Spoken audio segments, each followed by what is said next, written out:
I'm making this podcast immediately after the Met game. You may hear Gary Cohen in the background because this is now an all-time low here. They blew the game. You knew Devin Williams was going to come in and blow it as a reliever. That's just his MO. Walk-off grand slam. Nothing more fitting. Mets go 5 for 31. So that's 3 for 29, 4 for 29, and 5 for 31 in the series. The offense, shutout. This is getting to a point right now. 9 games under 500. It is this is going to end the season. I don't mean to be overreacting because I know what I said yesterday as far as it's still May, but these kind of losses, there's no way for the Mets to win a game.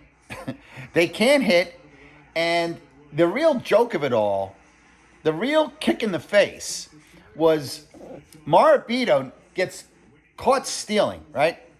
So that's 3 in 2 days. Last year, the Mets didn't get guys caught stealing the whole damn year.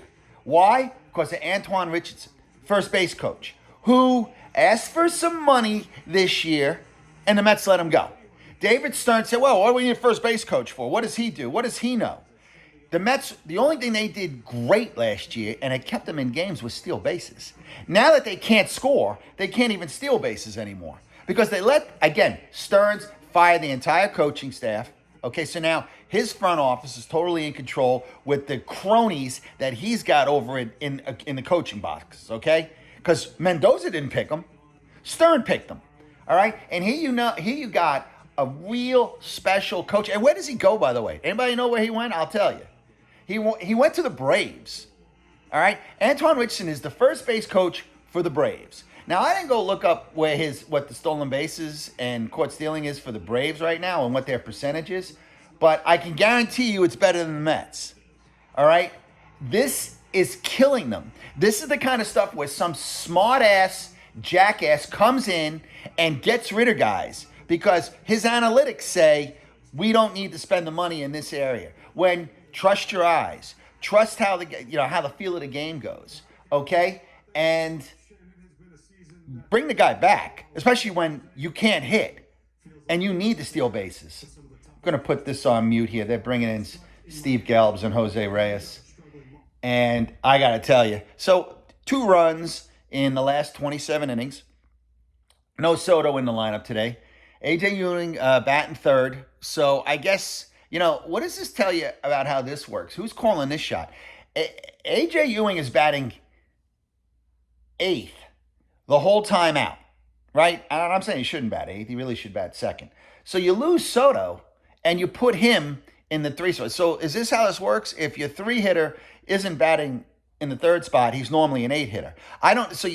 Why, if he's this good to bat 3rd when Soto's gone, he better not go back to 8 tomorrow or whenever Soto comes back, okay? Either get in the 2 hole where he belongs or put him 9th and let him cycle the lineup around with him and Benj after the 1st inning, because that's the only time he lead off. He is going to lead off, the game. But after that, there are things that they can do together. Again, steal bases unless you get thrown out. Which wouldn't it be nice if Richardson was here tutoring A.J. Ewing, help him steal bases at the big league level? He stole 70 in the minors. All right, wouldn't that be nice? But no, we don't have that. Okay, we've got a bunch of freaking morons here running the coaching staff. And it wasn't a bad, I agree with Darling. I didn't think it was bad to be aggressive there to steal a base. And to try to steal a base there early in the count is not a bad thing because then you're going to try to bunt them over and get a guy on 3rd with 1 out. The problem is it's telegraphed. So this pitcher throws a letter-high fastball. That catcher's got a cannon for an arm, all right? And that's Hicks, by the way. And he's out by, a half a foot. If this is last year, maybe they fake it and they take a ball and it's 1-0 and you see the next count and you play that cat and mouse game, but they don't have it. They don't have this type of coaching right now. I don't know who they got coaching, all right? It's mind-boggling to me. And on top of that, They made the Marlins this weekend basically look like Smoltz, Glavine, and Maddox. All right. I mean, they had an ERA over 4 coming in, and well, do the math. 2 runs in 27 innings is like a .67 ERA. Okay, so it is. What do you say in the clubhouse right now? What do you tell these guys, Mendoza? There's no hope right now. If Soto's going to be out another week, they're going to be, or another 4 or 5 games. They're going to be 12 games under 500, and there's no hitting in sight. Vantos took an over. Beatty gets a hit, but I mean, Simeon is anybody surprised at this? I keep saying this, okay? He's down to 214. He's got about a 580 OPS. The last 2 years, he didn't crack 700. So let us get rid of one of our best hitting players, all right? And take on a bigger salary. Not quite as long, though. I get that. But a bigger salary for the next 2 years and a guy who can't hit. So, there's nowhere to go, okay?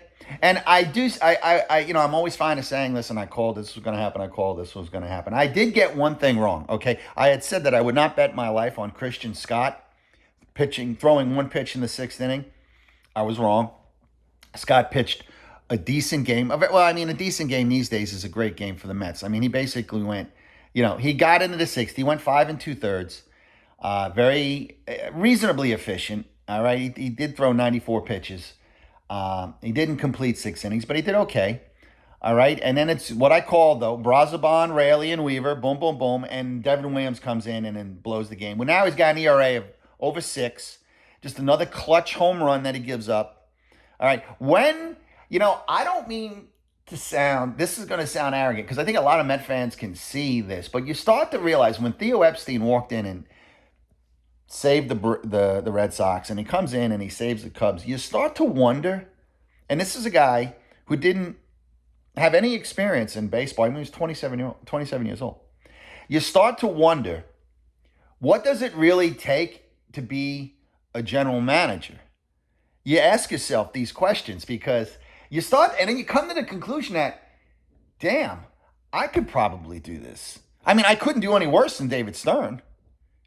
Really, if you handed me $320 million and asked me to build a ball club, could I really do worse? Do you think I'd have a team 9 games under 500?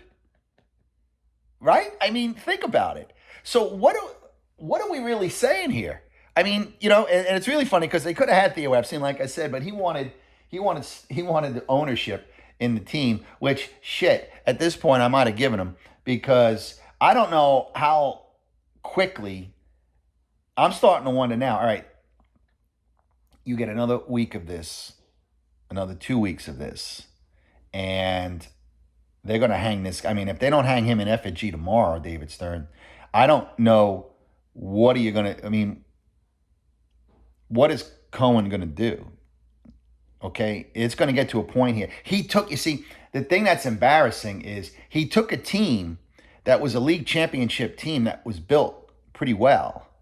And aside from signing Soto, and you can say Clay Holmes, but I'm talking about signing guys and bringing guys up, you've got to ask yourself, he's turned this team since June to almost 30 games under 500, which is going on 1 full year of baseball. So you say to yourself, does this guy know what he's doing? Like, he got rid of a very competent coaching staff. They were not the reason the Mets collapsed. The reason why the Mets collapsed is because you didn't have any starting pitching, okay? And you blew out your bullpen trying to cover it. And you thought you could play reliever roulette every week by bringing up one guy from AAA and having him throw a couple innings and sending him down, and then bringing another guy up and then sending him down. And you thought that roulette was going to work. And your team fell apart. And then you blamed Alonso, and you blamed Nimmo, and you blamed McNeil, and you blamed Marte, and you blamed the coaching staff, and you got nobody left now. You're going to run out of guys to blame. That's that old line from the Tudors. They may hang me, but before the end of the day, I may die today, but you're going to die tomorrow. And that's Stearns. You're going to die tomorrow. Okay? It may not be actually tomorrow, but you will die as well. You're not going to make it here. I'm telling you straight out. And I know I'm being rough here, but I'm seeing the players that they got, and I'm seeing how they've already committed to a ton of salaries. And I see how this guy thinks about putting a team together. Okay, Mendoza's going to die. Let's say he's going to die today. I'm not saying he's going to get fired, but if you took that analogy that he's going to die today, Stearns is going to die tomorrow. There's no hiding this anymore. There's no hiding this. Okay, you went with Vientos and you went with Beatty, and we're trying. Vientos has hit better than his averages, but again, he's a 650 OBA guy right now. Beatty's a 660 OBA guy. If these guys are going to carry the team, you got to be 750, 800. You got to be hitting home runs. Okay? They're not going to get a lot of home runs out of Bench. They're going to hit a lot of home runs out of Bichette right now. If you're lucky, what's he going to, maybe he hits 15 to 20. Well, Vientos and Beatty, the Mets going to have a guy, aside from Soto, come close to 30 home runs this year? No. Not even close. And the bottom of the lineup is automatic outs. I know when Melendez got a hit today, got one of their 5, but Melendez, Taylor, Senga, these guys, the 3 of these guys, a combined batting average of like 180. This is a third of your lineup. Take the next 3 guys above, 230, 230, and 214. What did you think? You're going to blame this on Polanco and Roberts getting hurt? Well, they had injury histories anyway, so you can't blame them.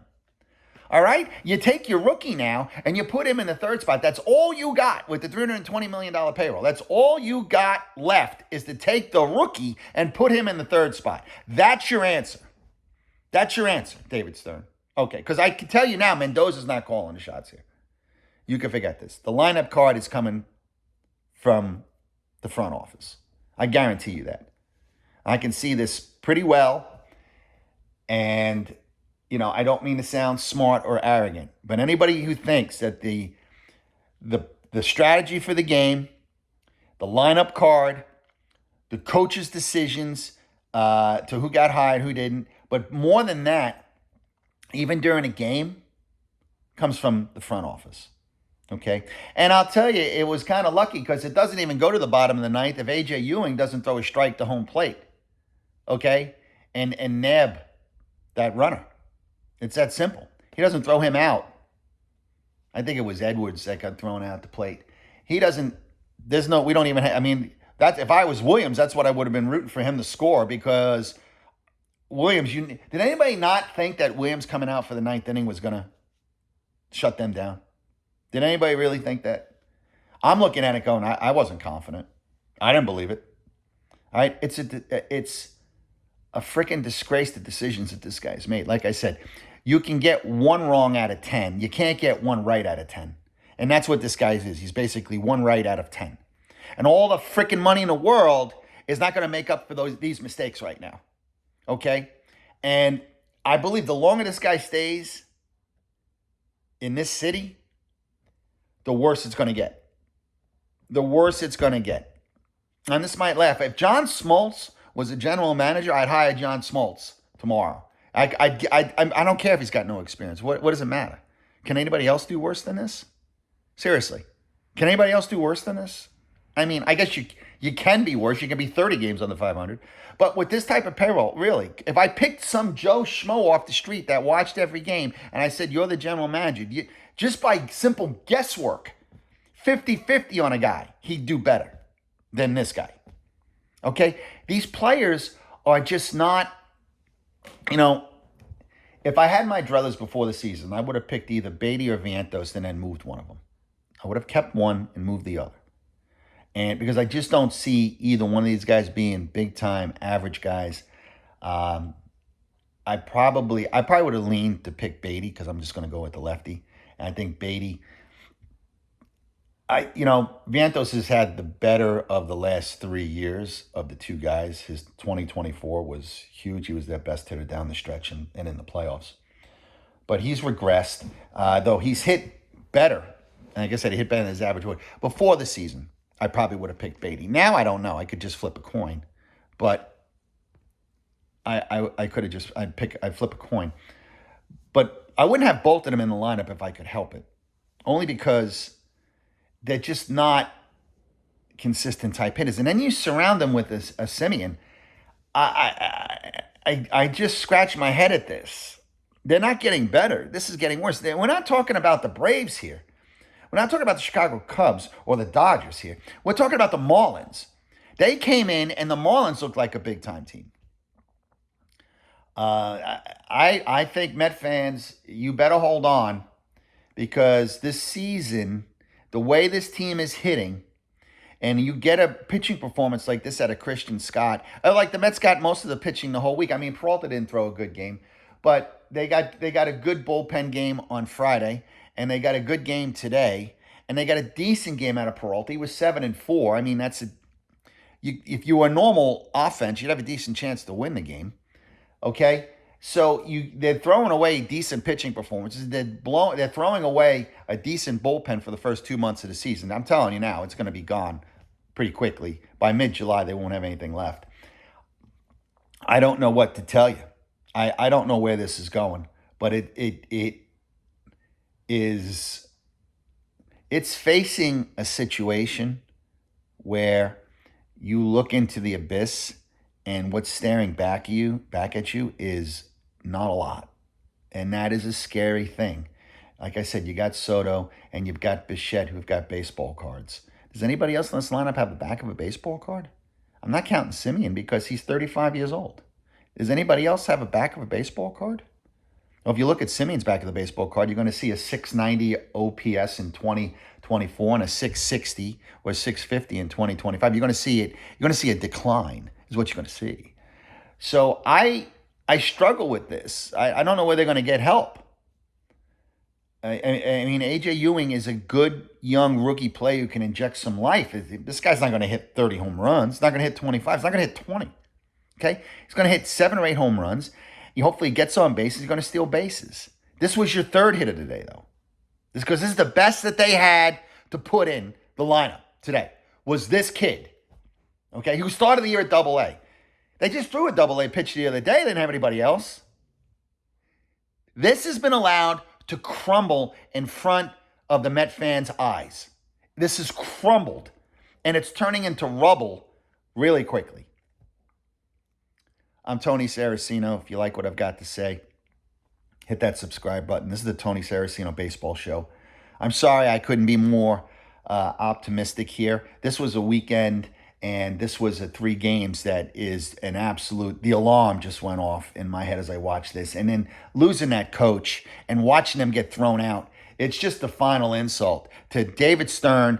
I can't look at you anymore. I can't stand these decisions that you made. You took over this franchise and you have analytically run it into the ground. This is the Tony Saraceno Baseball Show. I'll see you next time.